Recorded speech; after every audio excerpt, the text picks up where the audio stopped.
Hello students, आज हम करने जा रहे हैं डिटरमिनेंट्स का लास्ट टॉपिक, जो कि है एप्लीकेशन ऑफ डिटरमिनेंट्स का सेकंड पार्ट। पहले हमने किया था एप्लीकेशन ऑफ डिटरमिनेंट्स का पहला part, area of triangle. Second one was inverse of matrix, जो हमने निकाला था डिटरमिनेंट से। एक बार मैं लिख देता हूँ सही से। The first one was area of triangle, second हमने किया था इनवर्स ऑफ मैट्रिक्स। जो हम थर्ड कर रहे हैं, the third one is solving the equation.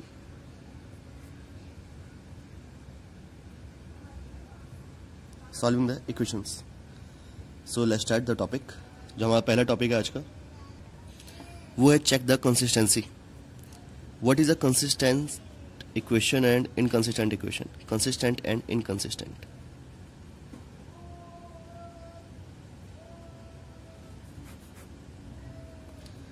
Consistent आपको सुना सुना लग रहा होगा, आपने इसे क्लास 10th में पढ़ा था। अगर मैं एक हल्का सा आपको याद दिलाऊं, the equation is a1x plus b1y plus c1 equals to 0, a2x plus b2y plus c2 equal to 0। Conditions ये थी कि अगर आपके पास इंटरसेक्टिंग या कोइंसिडेंट लाइंस आती हैं तो वो आपके पास कंसिस्टेंट इक्वेशन होगी। जैसे कि अगर आपके पास कंडीशंस आते हैं a1/a2 is not equals to b1/b2, या तो ये कंडीशन, या तो a1/a2 is equals to b1/b2 equals to c1/c2। ये थी आपके पास इंटरसेक्टिंग के लिए, और ये थी पैरेलल के लिए। अगर इन दोनों में से कोई भी एक कंडीशन आती है, नॉट पैरेलल सॉरी, ये कंडीशन है आपके पास कोइंसिडेंट के लिए। कोइंसिडेंट, इंटरसेक्टिंग मीन्स दो लाइंस कहीं पे मिल रही हैं, और कोइंसिडेंट मीन्स दोनों लाइन एक दूसरे के ऊपर बन रही है। ओके, तो जब भी ये दोनों कंडीशन होती थी तो इसको हम नाम देते थे consistent. The equation is consistent. और जो थर्ड केस था हमारे पास, वो था a1/a2 equals to b1/b2 not equals to c1/c2, that is parallel one. Parallel means दो लाइंस कभी मिल ही नहीं रही है, इट मीन्स x और y की वैल्यू नहीं आती, ये आपके पास होती है इनकंसिस्टेंट। देखिए पता चल गया होगा कि आखिर ये कंसिस्टेंट क्यों है, इनकंसिस्टेंट क्यों है। बेसिकली ये जो आपके पास दोनों लाइनें हैं, इसका हर एक पॉइंट x और y को रिप्रेजेंट करता है। ये दोनों कभी मिलेंगे नहीं, और अगर कभी मिलेंगे नहीं, इसका मतलब आपको ना x और ना y किसी के भी एक परफेक्ट वैल्यू को पता नहीं चलेगा। इसलिए हम इसको बोलते हैं इक्वेशन इज इनकंसिस्टेंट। अगर मैं इसमें देखूं तो इसमें x और y किसी ना किसी एक पॉइंट पे मिलेंगे, इसका मतलब इसका एक यूनिक सॉल्यूशन होगा। अगर आपको याद हो इसका हम लिखते हैं नो सॉल्यूशन, और इसका यूनिक सॉल्यूशन। ये इसका एक यूनिक सॉल्यूशन होगा, यानी कि एक आंसर आएगा कम से कम, मिनिमम वन आंसर। इसका मतलब इसके आंसर्स आ सकते हैं। ये था आपके पास दोनों लाइन एक दूसरे के ऊपर, यानी कि सारे पॉइंट्स, जितने भी पॉइंट्स हैं वो सारे एग्जिस्ट कर सकते हैं, यानी कि देयर आर मैनी सॉल्यूशंस। इसमें सॉल्यूशंस निकलेंगे, बहुत सारे निकलेंगे, इसमें भी आपके पास आंसर्स आ सकते हैं एक्स और वाई के। सो these two are the consistent and this one is the inconsistent। ये कंडीशन है क्लास 10th की। अभी हम क्या कंडीशन देख सकते हैं कंसिस्टेंट और इनकंसिस्टेंट के लिए? तो फिलहाल हम यहाँ पे देखने वाले हैं कंसिस्टेंट और इनकंसिस्टेंट के लिए मैट्रिक्स फॉर्मूला, मैट्रिक्स मेथड।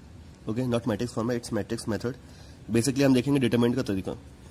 एक और मैं दोबारा बता देता हूँ, कंसिस्टेंट हम उन इक्वेशंस को कहते हैं जिनकी जो वैल्यूज है वो एग्जिस्ट करती हैं, और इनकंसिस्टेंट जिनकी वैल्यूज एग्जिस्ट नहीं कर सकती, ये जिनकी वैल्यूज आप बेसिकली फाइंड नहीं कर सकते। These are the inconsistent equations. Now proceed to the further. हम इस चैप्टर में पढ़ने वाले हैं दो केस। पहले हम केस 1 की बात करते हैं, जो कि हम हर क्वेश्चन में ट्राई करने वाले हैं। द केस 1 इज, हम ये केसेस किस लिए निकाल रहे हैं कि क्या हमारे पास कोई इक्वेशन कंसिस्टेंट है या नहीं है।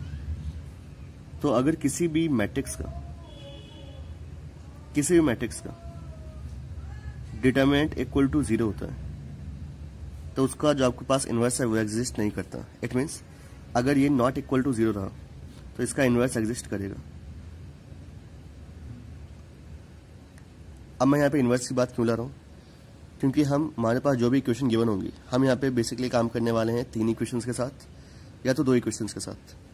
तो जब भी हम काम कर रहे हैं बेसिकली किसी भी ग्रुप ऑफ इक्वेशंस के साथ, तो हम पहले उसको मैट्रिक्स के फॉर्म में लाएंगे। मैट्रिक्स के फॉर्म में कुछ इस तरीके से। The equation is, these all are the equations. अगर आप यहाँ पे ध्यान दें तो 3 इक्वेशन है और 3 वेरिएबल्स हैं। हम चाहे तो यहाँ पे 2 इक्वेशन और 2 वेरिएबल का भी काम कर सकते हैं।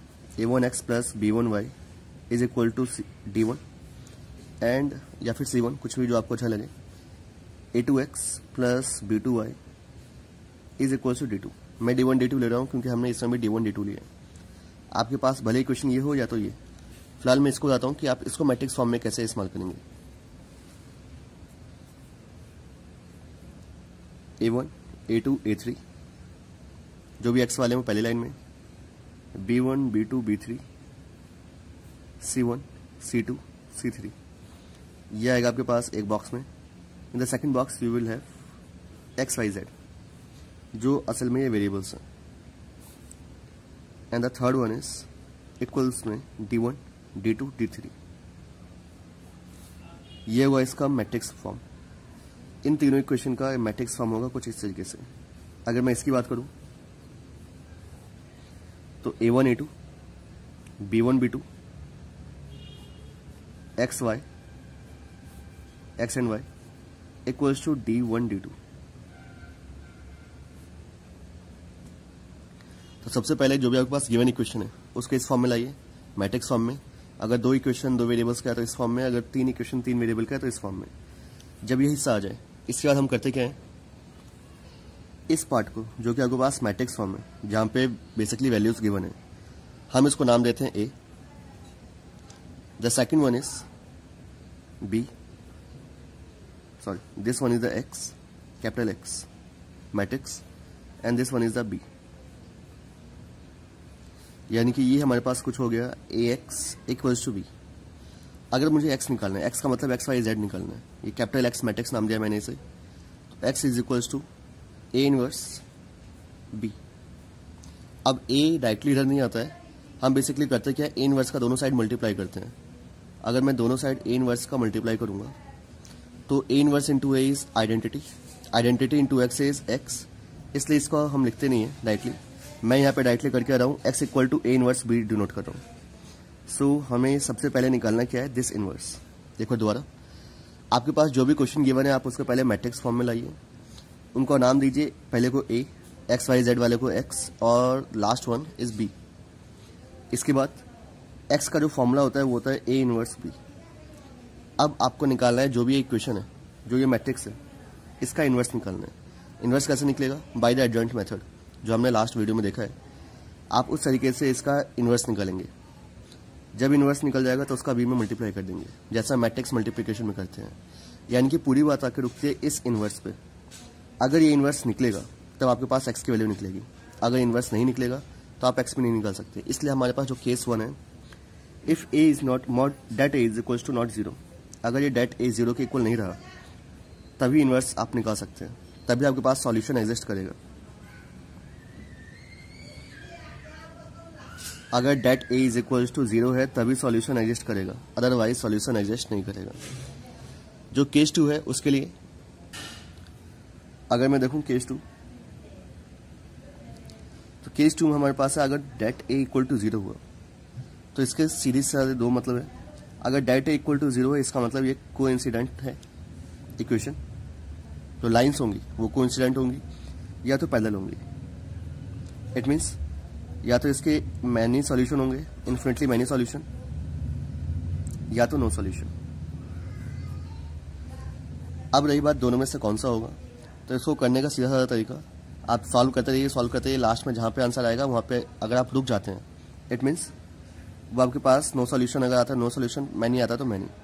बट हम ये तरीका इस्तेमाल नहीं करेंगे, हम डायरेक्टली करेंगे या केस 1 के हिसाब से चलेंगे। केस 1 इज, अगर आपके पास det a is not equal to 0 आता है, if det a is not equal to 0, तभी आप क्वेश्चन सॉल्व करेंगे। जैसे ही डेट a इक्वल टू 0 आए आप वहाँ पे लिख देंगे नो सॉल्यूशन और many solution exist. Okay, so let's start a question. Let's see a question. The question is 4x minus 3y। मैं क्वेश्चन लिख लेता हूँ पहले। दीज आर द इक्वेशंस, जो गिवन इक्वेशन सबके पास 4x minus 3y equal to 3 and 3x minus 5y equals to 7। अब अगर मैं a लिखता हूँ तो a की वैल्यू क्या होगी? मैट्रिक्स a इक्वल्स टू, यहाँ पे दो वेरिएबल्स है और दो इक्वेशन है, इट मीन्स 2 क्रॉस 2 एक मैट्रिक्स बनेगा। So the matrix is 4 minus 3, 3 minus 5। Matrix x equal to x and y and matrix b is equal to 3, 7। यहाँ पे जो पहला क्वेश्चन आता है हमारे पास, that check the consistency of the equation. You have to check the consistency of the equation. Consistency means क्या ये क्वेश्चन सॉल्व हो सकते हैं या नहीं, यूनिक सॉल्यूशन होगा या नो सॉल्यूशन होगा। मैनी सॉल्यूशन के क्वेश्चंस आपके बुक में नहीं है, हम सिर्फ कर रहे हैं यूनिक सॉल्यूशन और नो सॉल्यूशन वाले क्वेश्चंस। So let's check. अगर आपको कंसिस्टेंसी चेक करनी है तो कंसिस्टेंसी के लिए directly det A is equal to आपको चेक करना है। तो det A is equal to 4 into minus 5 minus 20 minus 3 into minus 3 minus 9 minus minus is plus and this one is minus 11 which is not equal to 0। It means A inverse exist. Next one is inverse हमें निकालना है and not inverse निकालना, directly solution करते हैं। Solution करने से पहले A inverse निकाल लेते हैं। A inverse is equals to, और उससे पहले हमें निकालना है एडजॉइंट। अगर आपको याद हो ए इनवर्स का फॉर्मूला, तो A inverse is equals to 1 upon A adjoint A. ये था हमारे पास basic formula. So let's start the question. अगर आप एडजॉइंट निकाले, फिलहाल मैं निकाल देता हूँ यहाँ पे एडजॉइंट ए। अगर आप इसका एडजॉइंट निकाले तो डायरेक्टली इसका एडजॉइंट जो आएगा वो आएगा 4 माइनस 3, 3 माइनस 5 का एडजॉइंट मीन्स एक ही जगह लिखा है मैंने ये। आपको वैसे ये लाइन लिखने की जरूरत नहीं है, यू को directly write the answer that adjoint of A is equals to 4 का होगा minus 5। Okay, so this one is minus 5 minus 3 का जो सामने वाला होगा कोफैक्टर दैट इज 3 और आगे साइन लगेगा -1 की पावर, ये है 1, 2। जितना लॉजिक में लगा रहा हूँ शायद आपको उतनी लगाने की जरूरत ना पड़े। आप अलग से एक बार एडजॉइंट निकाल लीजिए और जो यहाँ पे आंसर आएगा डायरेक्टली वो पुट कर दीजिए।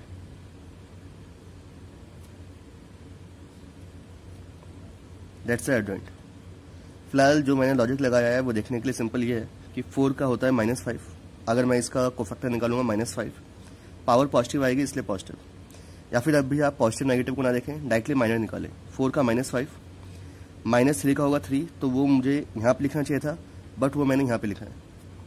3 का होगा -3 यहाँ पे, क्योंकि हम ट्रांसपोज कर देते हैं इसलिए मैं ऐसे देख रहा हूँ और कर ऐसे रहा हूँ, और -5 का 4। Now positive negative. Okay, sign change कर दिया एंड जस्ट सॉल्व दिस।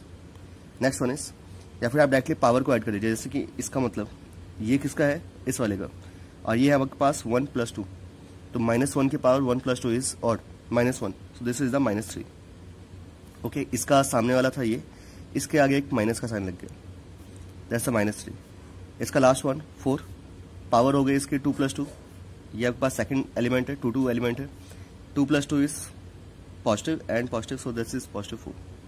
तो ये आ गया आपके पास एडजॉइंट।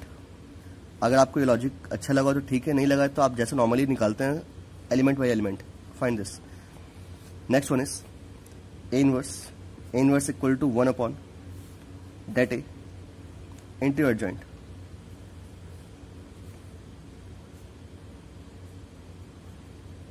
नेक्स्ट वन इज, हमें निकालना है एक्स का फॉर्मूला था x equal to A inverse B. A inverse means this whole one, -1 upon 11 -5 -3 3 4, और जो b की वैल्यू है, b की वैल्यू थी हमारे पास 3 7। Now multiply the matrix, -5 into 3